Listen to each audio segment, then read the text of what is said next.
Hey, hey, hey, hey, hey.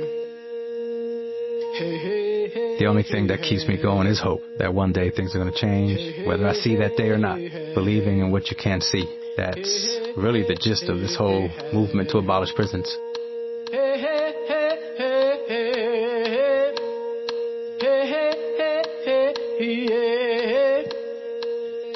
In the morning. You're listening to The Seed, Conversations for Radical Hope, a Pendle Hill podcast where Quakers and other seekers come together to explore visions of the world that is growing up through the cracks of our broken systems. I'm your host, Dwight Dunstan. This season, we're exploring what spiritual alignment means in this moment of escalating social and political upheaval and violence. How do we cultivate discernment to stay the course and stay connected to our leadings? How are we being called to transform ourselves and our communities, to break down systems of oppression and embody new ways of being? Our guest today is Felix Rosado. Felix escaped a death by incarceration sentence after 27 years via Governor Clemency in 2022. He is co-founder of Let's Circle Up, a restorative justice education project, and currently serves as program coordinator of Healing Futures, a restorative justice youth diversion program with the Youth Art and Self-Empowerment Project. He is also an adjunct professor of restorative justice at Chestnut Hill College and is one of the founding members of the Coalition to Abolish Death by Incarceration. Felix is committed to ending human caging in all its forms.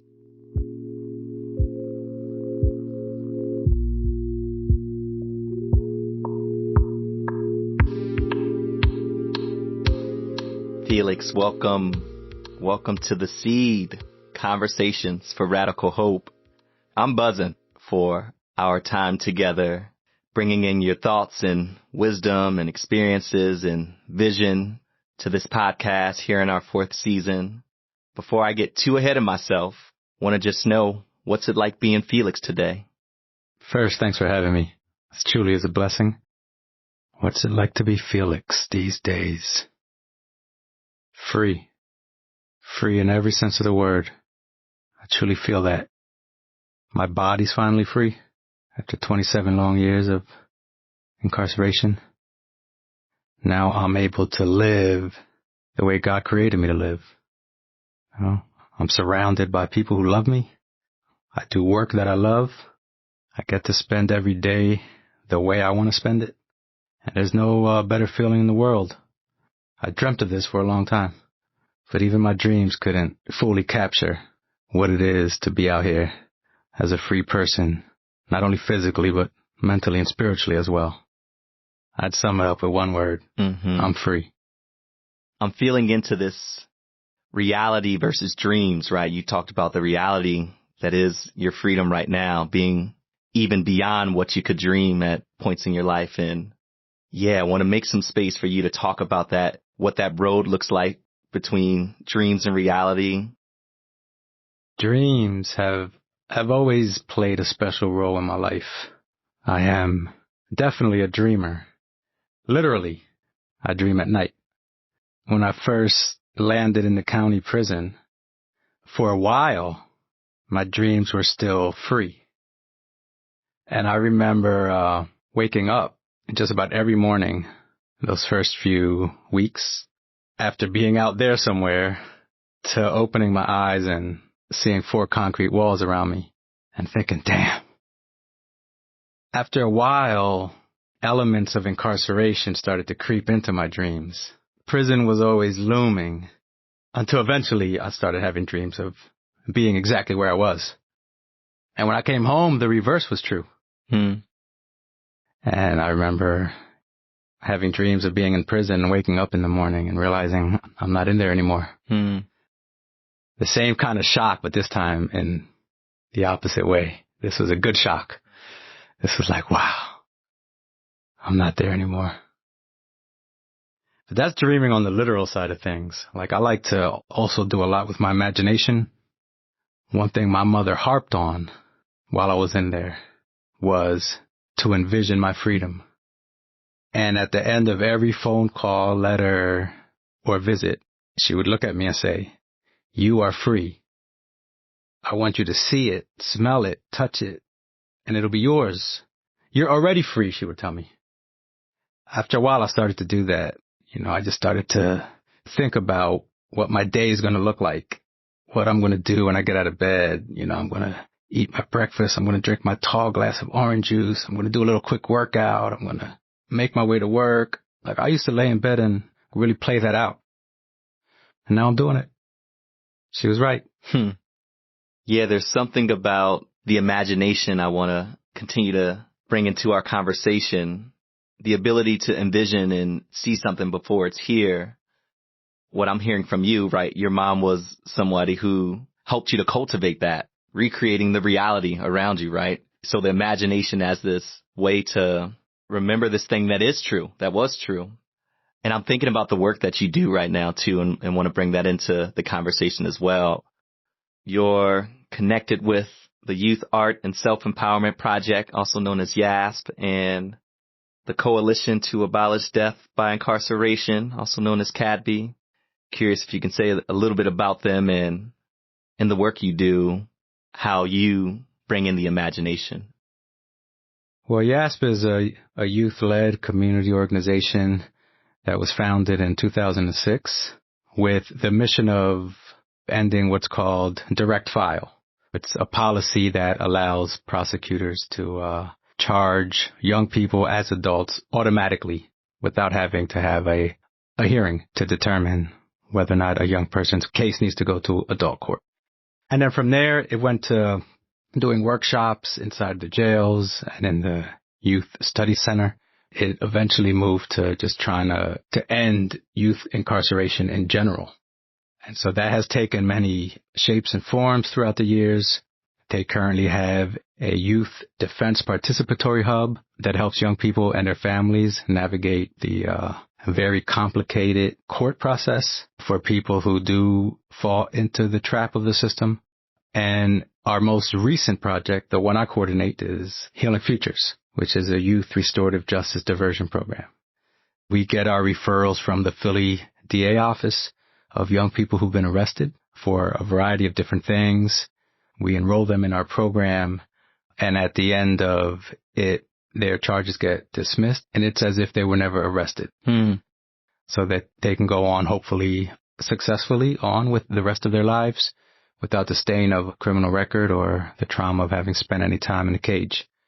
It's a restorative justice diversion program, so we bring young people who caused harm together with the people who were harmed in whatever the situation was in a circle to talk about what happened, to give the young person a chance to apologize, and to create a community-based solution to what needs to happen in order to put things more right, which usually involves some kind of volunteering in the community.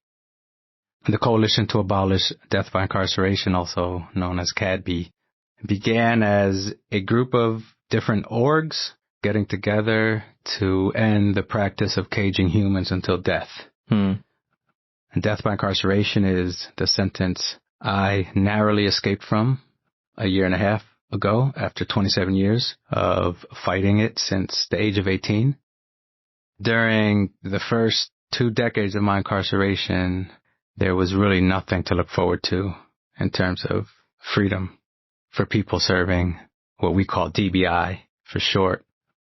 There was absolutely no talk of legislation to change the sentence to something that offers parole. The door on clemency, which is how I ultimately came home, was completely shut because of something that happened a year prior to my arrest and the highly political nature of the process. So we were left to try to be one of the less than 1% of people who get convictions overturned on appeal, which is an extremely isolating fight. It's mostly between you and your one loved one and an attorney. It's saving up money for the next round of appeals, getting denied, and then doing the same thing again. So everyone was trapped in those isolated fights, and then a movement began to try to get the law changed so that everyone could have the opportunity for freedom at some point. We started to find power in that. Our loved ones on the outside and supporters started to connect, and they started to see that their fight was also someone else's fight. For example, my mother was totally isolated in this fight for my freedom for about 2 decades. I mean, this was just a part of her story that she kept to herself because of the stigma that comes with being the loved one of an incarcerated person and the shame, until CABDI started to form and there started to be different meetings and events, and I would send her to them. And then we had a rally in Harrisburg one year that I wanted her to go to. And at first she resisted. She said, what am I going to do there? This, that, and the other. But by the end of the visit, she said, okay, if this can some way help bring you home, count me in. So she went and met all these other mothers who were in the same situation and bonded and realized that she wasn't alone. And there was a reporter there from our local paper. Somebody pointed her out to him. They had a conversation. She shared a few pictures off her phone. The next day she was on the front page of the paper holding a Free My Son Felix Rosado sign. Just like that, her secret was out to the whole city. She described how nervous she was going to church that Sunday. The reaction to her surprise was so positive. People were coming up to her and saying, oh my gosh, I didn't know this was going on, and I could have been praying for you all these years, and, offering her all kinds of support. That really skyrocketed her into this whole life of advocacy and resistance and organizing. She started setting up meetings with legislators and became a beast. It just really speaks to the power of doing things together as opposed to doing them alone.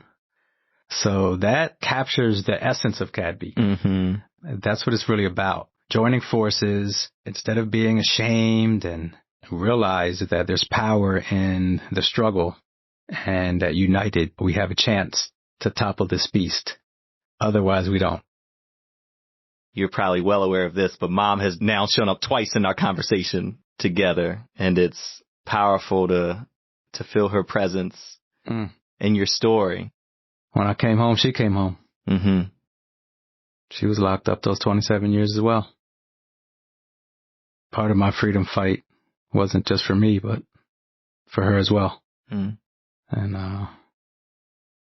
thrilled to see the difference in her now. She truly is free.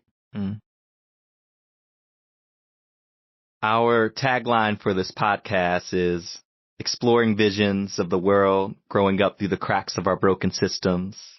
You've mentioned some of the ways our systems are broken, the ways they're extractive, they look to destroy, there's no vision within them, no imagination. And last year here at Pendle Hill, you were on a panel for Continuing Revolution, where our theme was nurturing experiments in spiritually grounded abolition.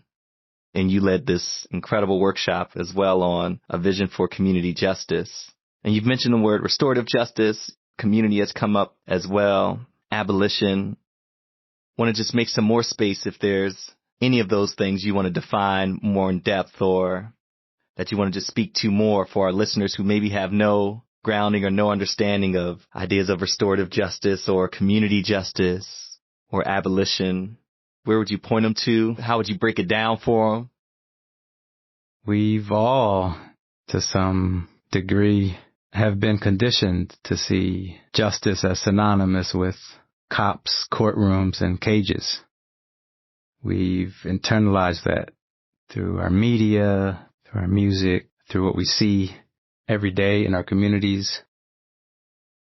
Everyone seems to be obsessed these days with so-called true crime. There's all the propaganda dramas on primetime television just about every night of the week.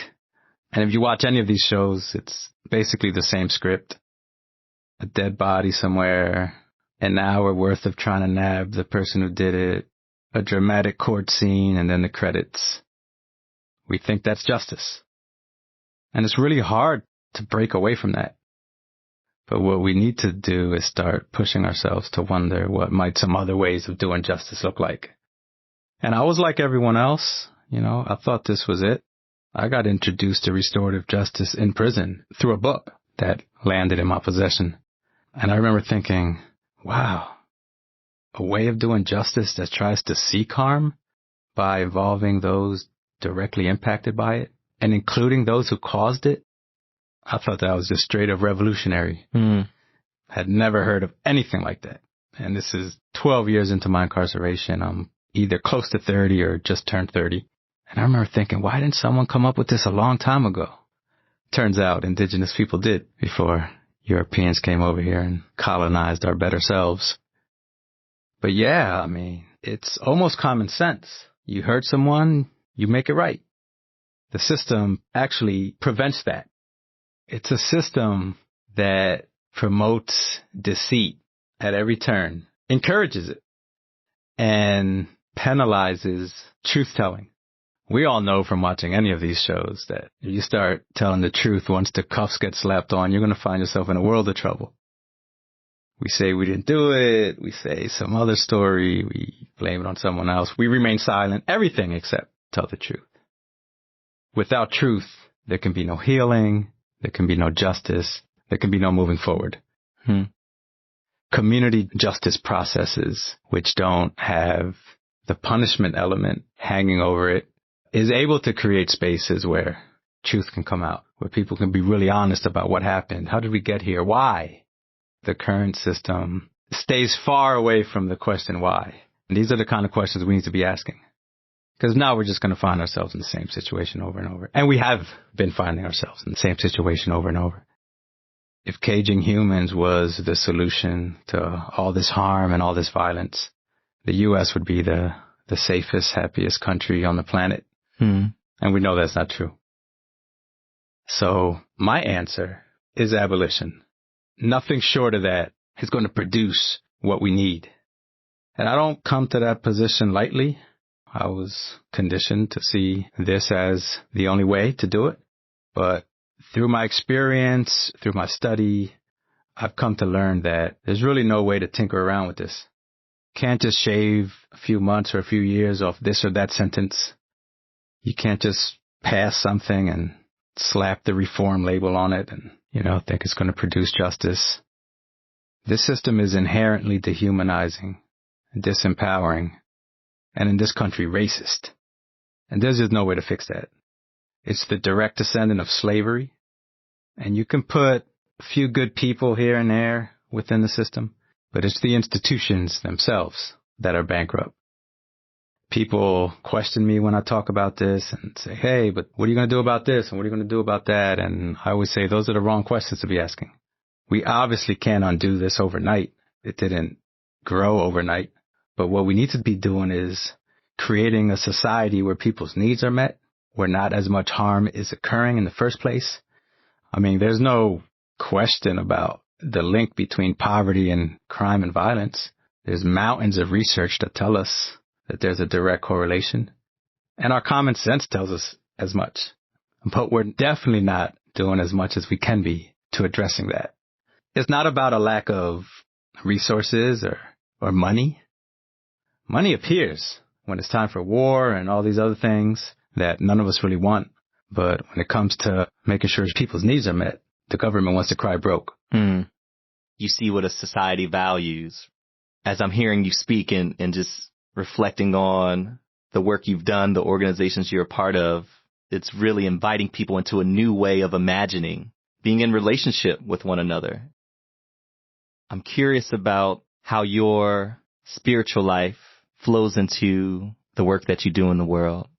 Perhaps any ways that your spiritual life helps you to navigate the gratitudes and griefs of life.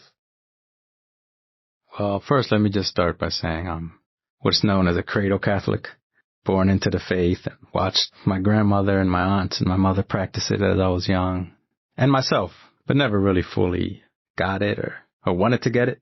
So somewhere around age 12, I stopped going to mass with my mother altogether and got sucked into the streets. And 11 years into my incarceration, I decided to get serious about a relationship with God, and there was no question about where I was going to go. I was going to go back to the faith tradition of my upbringing, and I felt at home there. I started to really feel God's presence. Knowing that there was something else beyond this really kept me grounded. If this was all there was, I'd be pretty miserable. That journey led me into a path of hope that I didn't previously have. And that hope ultimately resulted in my freedom. And that hope continues in my life out here. This fight's a hard one. There's very few victories in this fight. No, maybe a little one here or there, but for the most part, it's full of defeat. And the only thing that keeps me going is hope that one day things are going to change, whether I see that day or not. And then there's all the little ways that hope is realized. The individual lives of the young people I work with and their families and, people whose lives I'm making a difference in, whether I know it or not. Sometimes people give me that direct feedback and say, yeah, you really impacted me. But most of the times they don't. And I just have to believe that what I'm doing here is worth it. And that by generating good in this world, it sends ripples out that reach places that I can't even imagine. And all of that is really spiritual. Believing in what you can't see. That's really the gist of this whole movement to abolish prisons. None of us can see it right now. We gotta hope, we gotta believe, and we gotta do the work to keep moving the needle in that direction.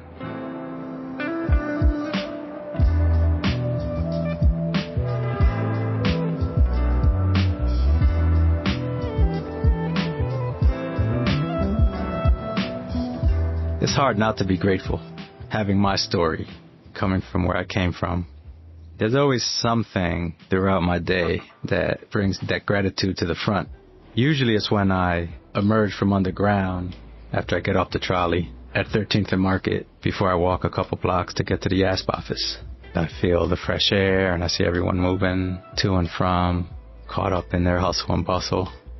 At some point on that 3-block stretch of Market Street, it hits me that I'm free.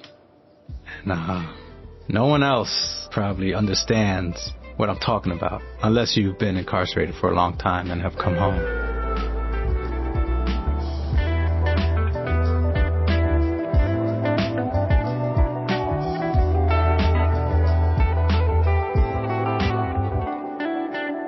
And just as I'm having that moment of gratitude and pure joy, I'm also reminded of the brothers I left behind.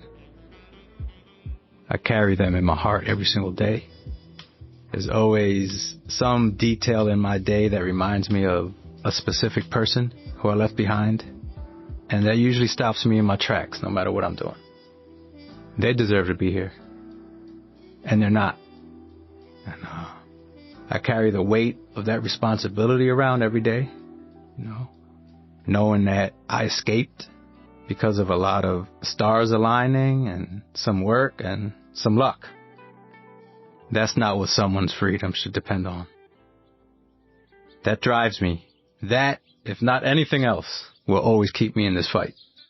I'm not free until we're all free. That's actually the message I chose to have on my t-shirt the day I walked out of prison. I remember thinking about that and what do I want to wear when I come home and what's the first thing I want to say before I even open my mouth. Till we're all free. And until that day comes, the fight doesn't end. Yeah, I have this image that you provided us of your mom in the front of the newspaper and the ways that you shared that she was in there with you. She was locked up with you. Yeah, I'm just feeling into this real-time experience of seeing you in front of me and feeling how alive and free you are and knowing until the people you love and know are free, right? There's still parts of you that aren't free. And so, yeah, just holding that. I know I started off by saying that the word to describe me right now is free, but actually the word I prefer to use is free-ish. One, I'm on parole till I take my last breath. So in that sense, I'm not free. Two, prison will always be inside me in one way or another. And three, until my people are home, I'll never fully feel 100% free.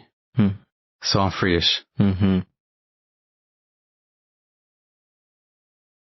We're nearing the end of our conversation today. I want to just invite you, if there's any last message or a practice, maybe there's somebody who's listening who wants to begin a journey of learning about restorative justice or thinking about abolition.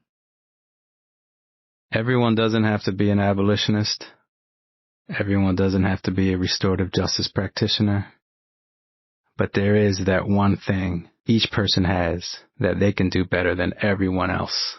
And I believe it's everyone's mission and purpose here on earth to discover what that one thing is, and to do it with all your heart and all your strength. And if you haven't found that one thing yet, I just want to encourage you to take some risks. Try some things that might be uncomfortable. Follow those urges that tug on you at night, that you do everything in your ability to resist. It's there. It's somewhere in there that you'll find that gift you possess that's uniquely yours. When you start to tap into that, that's true freedom. Thank you, Felix, so much for everything you shared. Thank you for committing to following that urge within you. I can't wait to see how God's spirit, love continues to use you in this world. I'm so grateful to be on this planet at the same time as you. Truly. Right back at you, my brother. Hey, hey, hey, hey, hey. Hey, hey, hey, hey, hey. Hey, hey, hey, hey, hey, hey. Hey, hey, hey, hey, hey. Hey, hey, hey, hey, hey. In the morning. The Seed is a project of Pendle Hill, a Quaker center open to all for spirit-led learning, retreat, and community. We're located in Wallingford, Pennsylvania, on the traditional territory of the Lenni Lenape people. Many of our guests are teachers, leaders, and speakers at Pendle Hill. Felix will be a facilitator for our upcoming Young Adult Conference, Continuing Revolution, Restorative Justice as Spiritual Practice, from June 7th until the 10th. Learn more about this and other upcoming education opportunities at pendlehill.org/learn. This episode was produced and edited by Anna Hill, with consulting from Peterson Toscano. Our theme music is the I Rise Project by Reverend Retta Morgan and Bennett Kuhn, produced by Astronautical Records. This project was made possible by the generous support of the Thomas H. and Mary Williams Shoemaker Fund. You can stay in touch by following us at Pendle Hill Seed on all social media platforms, or by emailing podcast@pendlehill.org. If you're finding these conversations meaningful, you can support our work financially by heading over to pendlehill.org/donate. And please subscribe, rate, and review us wherever you get your podcasts. These seeds could not be planted without you.